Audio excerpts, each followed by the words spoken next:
This is Tyler Prohaska, the features editor for Basic Income Earth Network and Basic Income News. I'm with Chris Lee, the state representative from Hawaii, who was able to pass some historic legislation in Hawaii.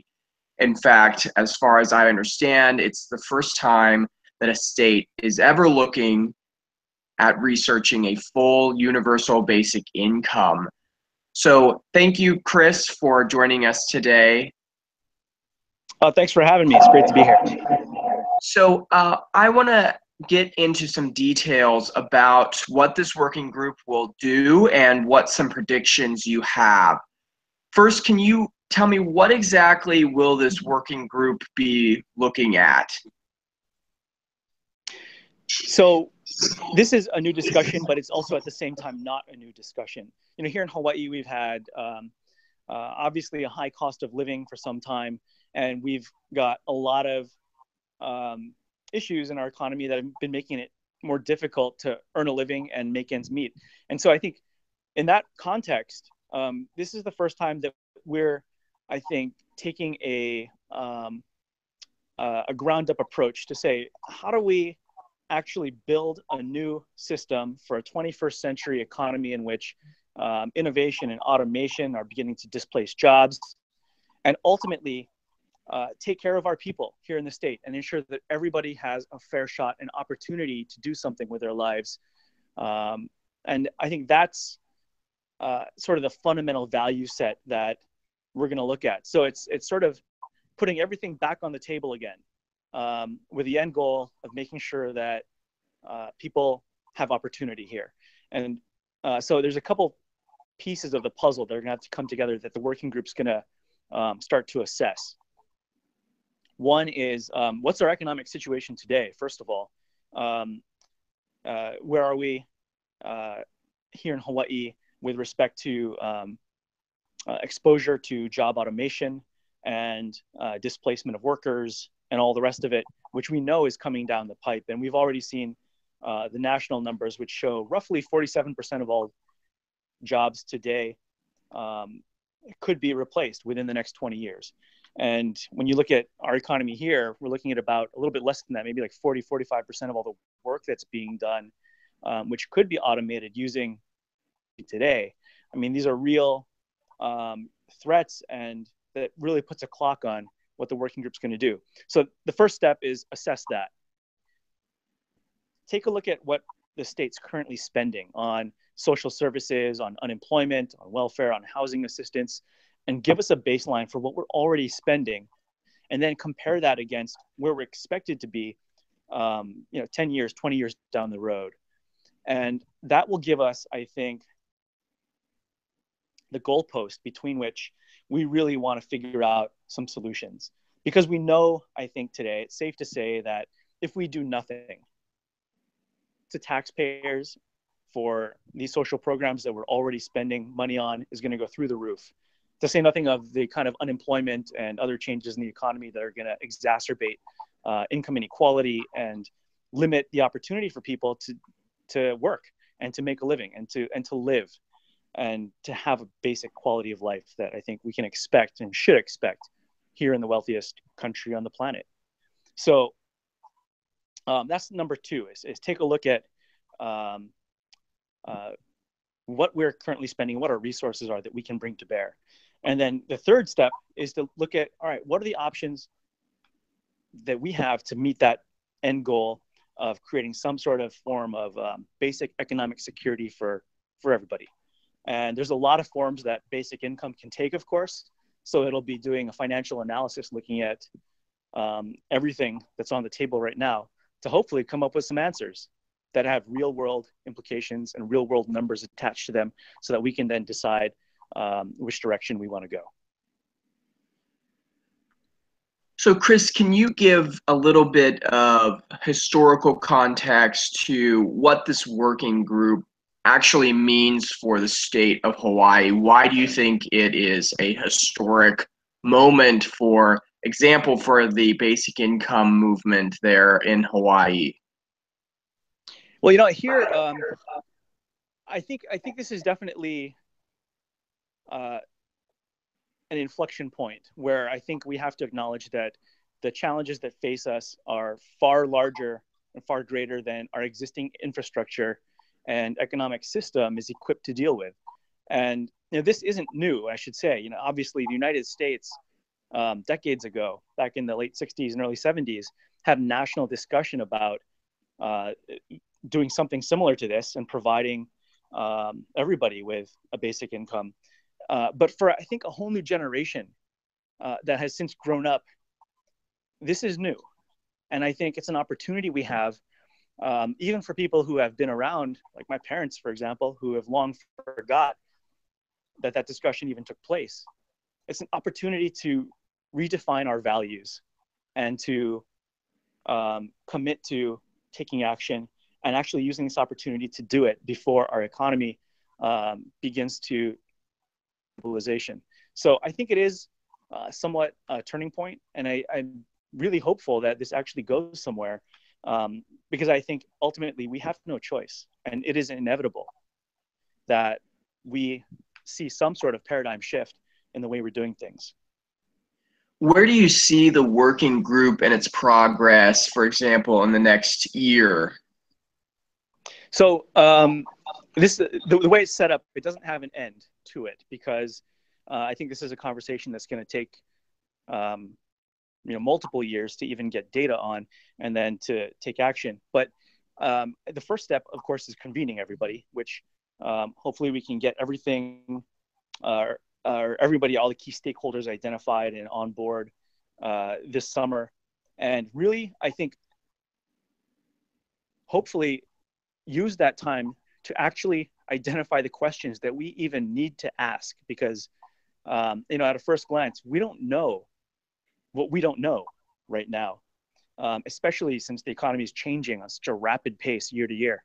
So if we can identify the key questions we need to ask as we evaluate all this data and all these options, the idea, I hope, next legislative session, when we come back in January, is to put in the funding and the financing to do some of these deep dive financial studies and evaluations to figure out which direction makes the most sense.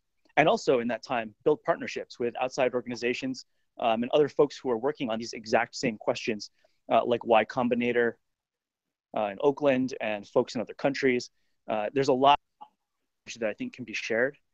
And so that's the immediate future for us. And it'll evolve from there. But ultimately, I think we know it'll be a couple steps to get to where we want to go, because ultimately, there are small things we can do along the way, like, for example, increasing our earned income tax credit, which we actually just created for the first time this year at the state level, which will provide additional assistance to folks who are already qualifying for that program, to turn it into a program that doesn't just give out one check every year, but rather gives out a monthly check and creates the mechanism through which we can build upon as additional revenues come in. So there's a lot to be done, but I think things are going to start moving pretty quickly. And the deeper dive into the basic income, or at least basic financial security in Hawaii, do you think that the working group could possibly lead to a pilot program in Hawaii? I think that's one of the hopes, that it may not be something that's necessarily administered by the state per se, but perhaps done in partnership with multiple partners who we know have been working on similar sorts of trials. But to have something that can be tailored to our local economy and to our local cost of living, I think is important. And it's a piece of the puzzle that is yet to be put in place. But clearly, we have a lot of folks who are vested here in Hawaii who have been a part of other trials elsewhere. The Omidyar Foundation has obviously been playing a role in Kenya and other places, and they have a branch here. And in fact, Pierre Omidyar is from here, so we hope to reach out to folks like him to learn what they're learning and to participate in forming some sort of program and helping establish some sort of program that the state can surely help fund and get that going. So that's in the works. And we hope to have something up and running that's meaningful, that will actually help add data where data is needed. So far, have you met any opposition towards this working group? Not really, no. I think the thing about Hawaii, we have a long history of economic difficulty. I mean, we're a tourist-based economy, which means it's very service-based and therefore exposed in a lot of ways to changes that are coming. But what that's meant is that people have constantly looked out for each other. And it's, in fact, ingrained in our culture. I mean, back in the day, a huge Native Hawaiian population, almost equal to the 1.4 million people who are now in Hawaii, pre-Western contact, lives in a self-sufficient manner and looked out for each other. And I think that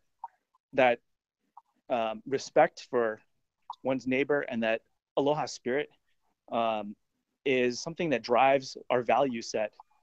So when we come together and say everybody should have the right to basic financial security, that's something that I think is meaningful to people. And so everybody, I think, has at least been open to the idea of having this discussion and seeing where it'll go, because we know we don't have the answers to fix our economy today, and we don't have the tool set. So we have to at least take a look. And so even people who might have been hesitant on tax policy or different pieces of the puzzle seem to have come around and said, at least let's give it a shot.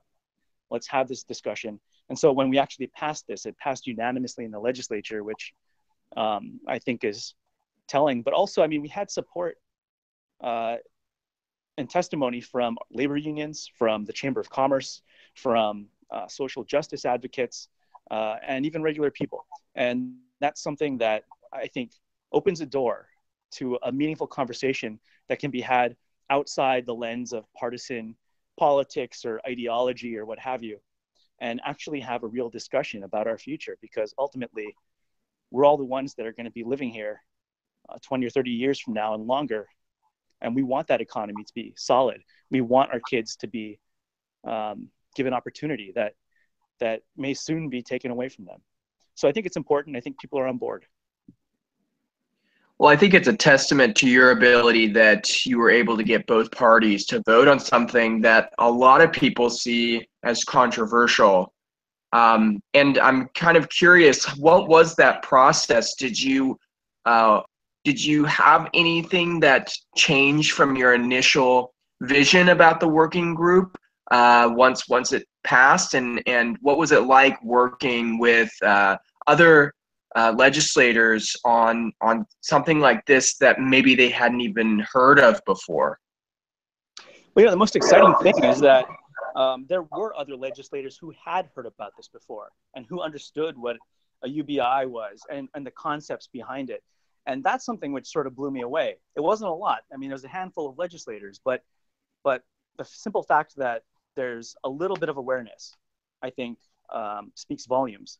But what it also says is that there's a lot of work to do, because, clearly the way the bill started out, to get to your question, was not the way that it ended up. And what happened was, over time, more and more people kept coming to the table saying, we want to be a part of this discussion. And so we expanded the working group to include different stakeholders along the way.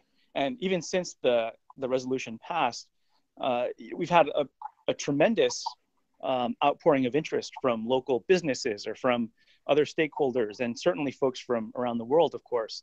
But everybody wanting to take part in the discussion and make sure that their voice is being heard and they have a seat at the table, because we're all in it together, whether we want to acknowledge that or not.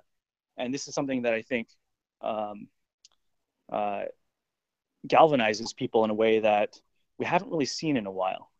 And that's exciting, because we get to have a real discussion, and it's not polarized and it's not divided, and we can actually have a legitimate talk about the merits of these issues, which isn't always possible in politics. And is it possible, beyond a pilot program, that at some point the working group will actually have legislative proposals with a real world implementation of something like a basic income or even partial basic income? Yeah, that's the hope. I mean, once we identify the due diligence on the finances and the economy and everything else, and we have some real numbers to work with, that we can identify these mechanisms and these options that can be turned into real policy recommendations. And it may come in the form of many different recommendations, from small to large, but ultimately we want something that's actionable. And we want to be able to make this more than just an academic exercise, because ultimately we have to address a changing economy. We have to address the inequality in our economy and all the other things that people feel on a regular basis. That's why they elect leaders, and that there's so many others out there that have so much responsibility for making this happen. So I fully expect that we will get some answers at some point in this process and be able to have a conversation about exactly what that's going to look like. Well, it's encouraging to me that these people are coming to the table and want to be part of the conversation. I think that's the most important aspect of this.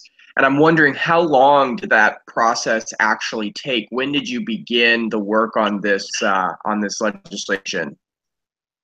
I've been thinking about these sorts of issues for the last few years, and certainly meeting with people who've been working on this for decades and far longer than I have. But over the last 2 years or so, things started to come together, and over the last year, began working with stakeholders in the field that have been part of other trials, and folks like the Economic Security Working Group, who are doing a lot of the behind the scenes, looking at how we can come up with options that work for us. And so our legislative session convened in January, and that's when we introduced this resolution, which had been put together over the 6 months or so. And our session lasted about 5 months. And in that time, we built an organization and a coalition of supporters to have this conversation, and did a lot of education and outreach, and eventually got it passed. And that took a lot of effort, but there's even more that's going to be required moving forward, because now we really got to start executing and getting some results out of this conversation we just launched into. And once those specifics start coming out, that's when I think maybe some of the friction might also arise. And I'm wondering, do you have an idea of how to keep these very disparate stakeholders together through this process once those areas of differences start to come out? Yeah, I think I don't think we'll arrive to any one conclusion right off the bat, and there's going to be a lot of voices at the table and a lot of different directions people want to go. But I think we welcome that discussion, because the politics of this issue, I mean, as much as we want to think in terms of left and right and multiple parties and so forth, at the end of the day, all the real stakeholders, the people out there, families, businesses, regular folks who are the ones we're trying to help, their pressure will trump any sort of gridlock that we have, because the clock is ticking. For us, our economy is changing far more rapidly than anybody ever predicted. And with those changes comes massive disruption in our economy, which is relatively isolated and relatively small. We can't afford that. So it will, I think, of its own volition, really create pressure to take action. And I think, given the magnitude of the change that we're starting to see, surely there will be multiple avenues taken, I think, both small and large, small policy changes, like augmenting our existing tax system or whatever it is. And the large ones looking at these much bigger, more comprehensive forms of basic income. And they might move simultaneously, who knows? But it's something that cannot wait. And I don't think will be delayed in the same way that we've seen politics in Washington and elsewhere.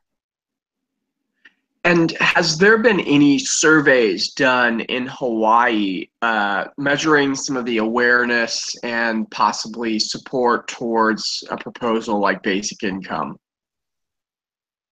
I haven't seen, it's not to say there hasn't been, but I haven't seen polling or other data on where the public at the moment, other than talking directly to people I meet on the street and to neighbors and friends and relatives. I think if you walk into any supermarket and start talking to a cashier and start talking about basic income, they probably look at you with a blank stare. But when you start saying, hey, that self-checkout right next to you is pretty convenient.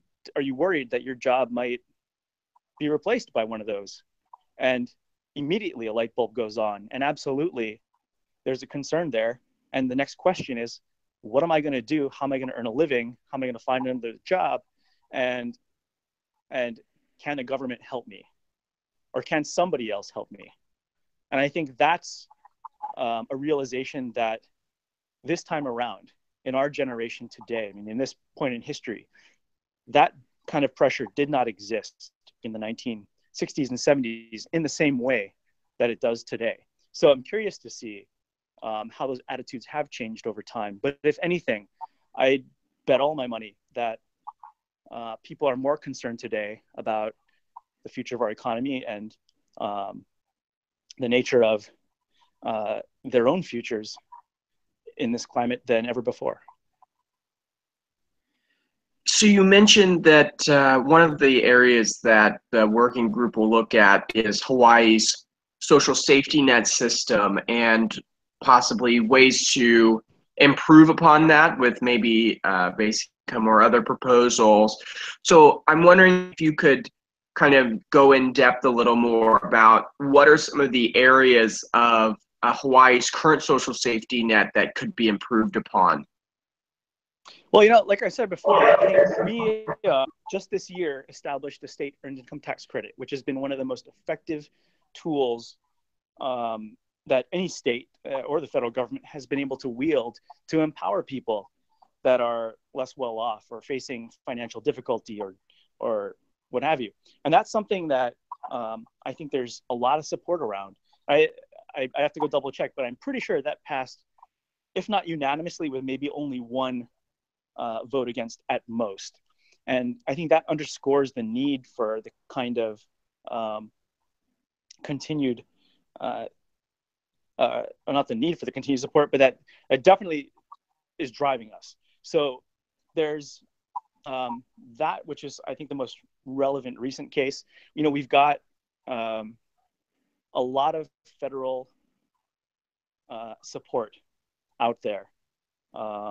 We have a large portion of our economy, which is military. So we'd love to see more federal programs, but until then, there are two other mechanisms that are really of interest. We have a kind of a de facto carbon tax here in the state. It's a tax on all fossil fuels coming to Hawaii.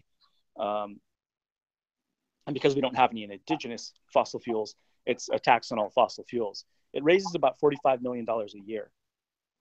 And it's the kind of mechanism that could potentially be a future funding source for some sort of program or basic income. And there's a few other things like that leverage the value of our public resources, our land, our environment, which our entire tourist economy is based upon.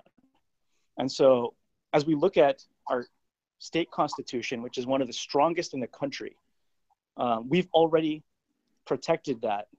All those resources are protected in the public trust for the benefit of the public. So it is not a stretch to assume that we could leverage untapped value in those resources to help fund programs. And there's a lot of opportunity there which just hasn't been explored. And that's part of what the working group's going to be looking at to figure out which are the programs and places from which we can draw resources to help direct toward to all families. And when the legislation talks about basic financial security for Hawaiians, what does that look like to you? What do you envision as basic financial security? Well, for me, and I think for the folks that I've been talking to here in the state, it's covering basic necessities, food, potentially healthcare, housing, all the things that you really need to survive. That would be ideal. Surely there's going to be a compromise along the way and a value determined for how much people ultimately should get or could get. But it's hard to say yet exactly where that's going to be. I think nationally, the discussion has been around maybe $12,000 a year, $1,000 a month for each person. Our cost of living here is higher than that national average. So it could be more, who knows? But have the capacity to create something similar to that. Because if we wait and do nothing, we know the cost for our social services and our programs, that cost to taxpayers, that loss to our economy, that opportunity cost is far greater. So it behooves us to actually start to think ahead and put our resources where they're most efficient and effective. And by all accounts and by all trials so far, this has been one of the best options that has proven itself and is proving itself in a few different places around the world as we speak. Do you think for basic income advocates, there's any risk that comes from something like this working group? I don't think so. I think having the discussion is far more valuable than not having the discussion. Because when we talk about what's important in our society, particularly here in the United States, we have the American dream has long been something aspired to by every citizen. But its definition over time has changed. And what it once was to work hard in order to earn a living, a decent quality of life, is changing, because now you can work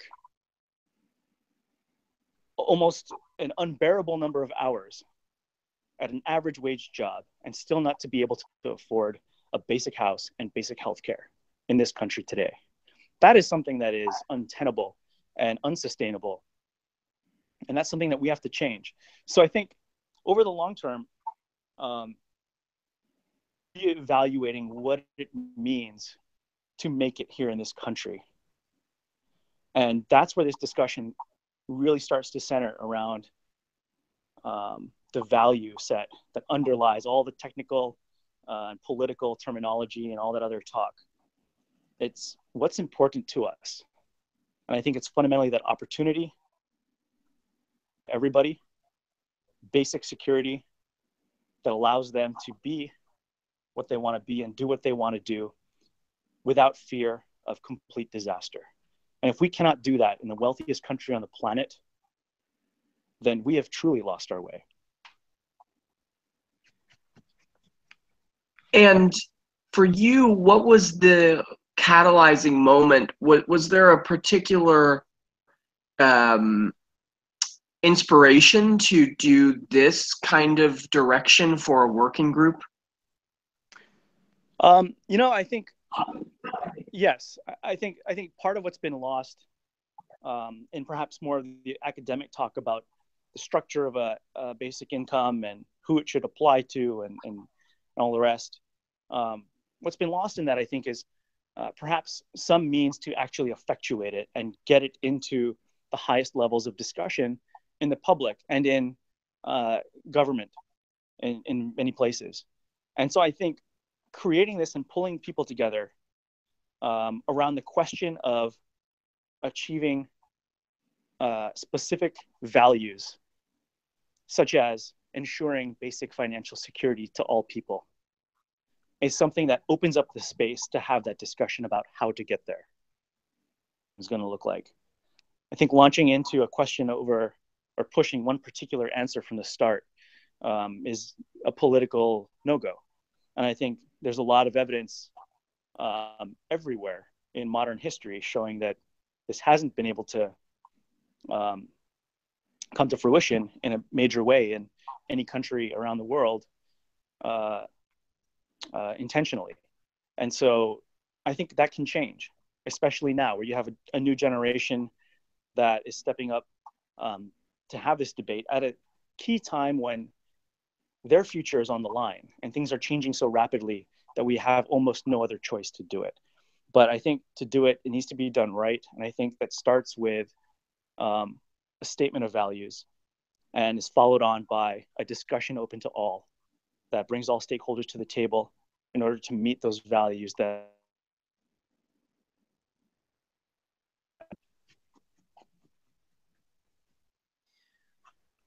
Well, I'm excited because I've seen a lot of coverage outside of the basic income world towards this program that you're doing in Hawaii, and I'm wondering, did you expect this type of response when you were putting this together? no, not at all, actually. This is something that has been relatively quiet in the news, and I'm surprised how much attention it's got, especially because by and large, this is still an issue that is foreign to many people out there in the general public. But I think it is timely, and I think I understand now that it is a discussion that has to happen at the highest levels for all the reasons we talked about before. So I think it's an opportunity. We can have this discussion here in Hawaii, but every other state around the country should be having a similar discussion as well. And we're working with colleagues elsewhere to try and answer their questions, because we've got a lot of people reaching out from other states asking, hey, what are you doing? What's the purpose? How does it work? So I wouldn't be surprised if the conversation carries forward here in the United States in other places. Well, that's what we're hoping for, and I'm also curious if in that process there's been any inaccurate reporting of what the working group does, or what your intentions are. Honestly, I haven't read it all. There's just too much going on out there, and I've been busy. Yeah. But suffice it to say, I think it's safe to say we're not there yet. We haven't Right. implemented anything, and we got a long way to go. But I think our direction is clear, and we know that there are a lot of people who want to participate, and there's a lot of interest. So I think it's fair to say that we're going to have a real discussion, and hopefully we can actually produce something from it that's meaningful for all the people who are depending on us. And I know you don't have a specific date, but I'm wondering, do you have a kind of range of when the working group might come out with its first report? I believe, maybe don't quote me on this, I got to go look at the legislation again, but I believe they're required to report back prior to our next legislative session at the end of the year. So what are we, June, July now? So maybe 6 months from now, we'll have an initial report back and something to talk about. And the last question, I'm just curious, when did you first discover UBI, and what was your initial reaction? There wasn't like a singular moment because I think this concept, a lot of us have been thinking about, and I've certainly been thinking about for many, many years. How do we, answering the question, how do we take care of everybody in our society, and is there a more efficient way to do it that provides more opportunity, and how do we deal with innovation, automation, and job loss and all that? But I think actually the first time that I heard it called the universal basic income was actually on Reddit, of all places, online. I've been just visiting the site and seeing what's out there on the internet regularly for many, many years. So I have to give credit where credit's due. That's the first time I heard the term. And I think there's a lot of people who had been a part of that discussion online who are actually doing a lot of the real world work in various countries and organizations that have been advocating for a real discussion on this. So I've been fortunate to have actually now met a few of them in person and been able to connect with a lot of folks. And hopefully out of this comes a better future in the long run, or at least something that will help point us in the right direction to get there. Well, this is really encouraging for us to see. I mean, I've seen people that have, no connection to UBI that are posting about this, and I think it's getting a lot of people talking. It's exciting people's imaginations, and I think that's one of the real strengths of UBI and this promise that it gives to sort of at least stave off some of the worst aspects of automation and spread out those benefits to everybody and not just the people that own those businesses. So it was a real pleasure. Thanks to Yeah, I have to say it's thanks to a lot of the folks doing the podcast as well, doing a lot of the public education. So good on you. Keep it up, and look forward to coming back. Yeah, I hope so. I mean, once the working group gets underway, I'd love to hear some of the specifics, because I mean, I'm fascinated by this, and we're doing some research over here too. So we'd love to hear the progress as it moves forward. Well, we look forward to having that discussion. Until then, thank you so much for putting this together. Yeah, okay. Well, thank you so much, Representative Chris Lee. It has been an absolute pleasure. I hope to get to talk to you again soon. All right, take care and aloha. Thank you.